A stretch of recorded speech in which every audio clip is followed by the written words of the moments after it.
Hey everybody, Chip Wooten, the DIY Outdoorsman here with you. I'm going to talk a little bit today about refuges and the refuge system. This is a controversial topic, and I'm not going to get too much into the do's or the don'ts or does it make sense or whatever.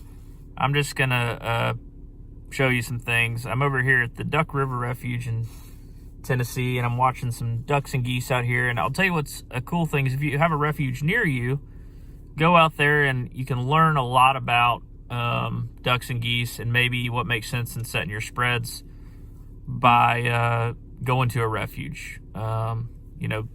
Ducks don't necessarily sit the way that you set decoys. And if you want it to look as natural as possible, a lot of times, oh look, there's two mallards about to land right here in front of me. You see, if you could hunt here, they'd probably be landing right in front of me, but yep, there they go. Boom. It's crazy. Anyways, I've got really bad ADD, so I'm gonna show you guys some ducks and some geese, and kind of show you how they're set up and things to think about when you're hunting. All right, there's no ducks in Tennessee, right? Well, come to the Duck River Refuge.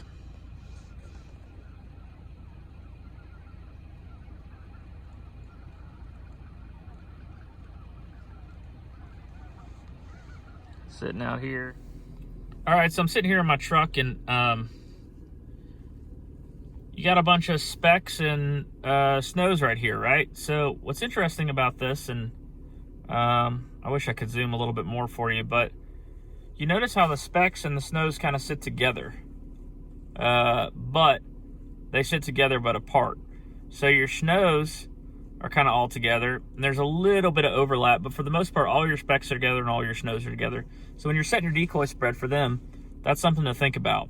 You want to kind of put your snows together. You can have a little overlap, but you don't want to mix everything in together. You want to keep them kind of separate.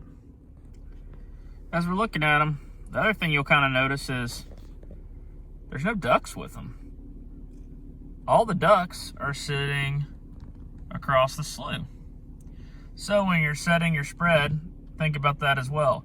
Your ducks and your geese, at least in this part of the country, don't typically sit and feed together. You may get a couple ducks. You will attract ducks, like look here, there's these two coming in right here that are about to land, but they're not gonna land with the geese. They're gonna land near them, because those are a good indicator of where food is, but not necessarily are they gonna sit together. They don't really get along. So here's another thing too. Your mallards, midday, they like to sit in these sloughs, and I'm gonna drive up a little bit so you can see better down this slough.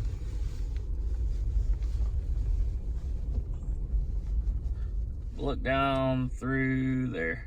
All your mallards sitting up here in this slough. And a couple widgeon mixed in there. And got a big flock of geese out there. But your ducks and your geese kind of stay separate. The ducks like to tuck right up underneath this stuff, especially on a sunny day. They can get right up underneath those trees. So you may have one or two ducks out in the middle when you're running your decoy spread, but it also shows you they're doing that so they can hide from predators.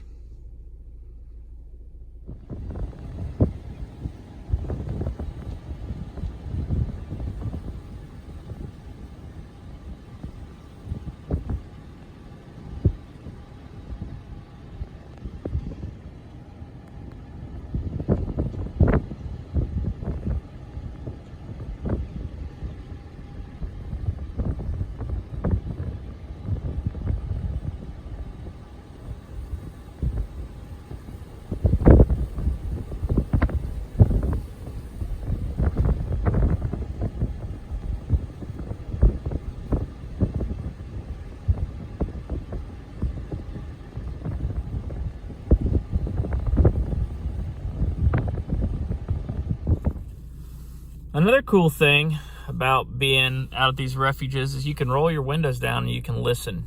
You can hear what ducks and geese naturally sound like. You can listen to people competition call or tutorials, but one of the best ways to learn how to blow a duck call is to go listen to ducks or go listen to geese and hear what they actually sound like. If you want to try and mimic something that's alive, that's your best route to do it, or one of the best ways to do it is to go listen to real ducks. And it's called a refuge because your ducks are safe out there. They can take refuge there. A lot of these refuges are planted. We can get in debate all day on whether or not that makes sense. But it's bringing birds to the area and holding birds in the area and giving them a safe place to breed. But a lot of people have a problem with it because you're creating all this land that's great habitat for ducks, but not allowing hunters to use it. There's a big debate. I'm not going to get too much into it. I wish I could hunt a refuge, even if it was just a few days a year.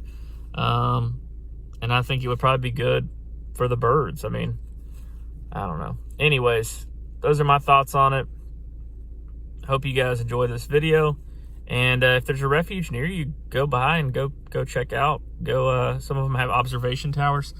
This one has an observation. I would call it more of a deck, not so much a tower.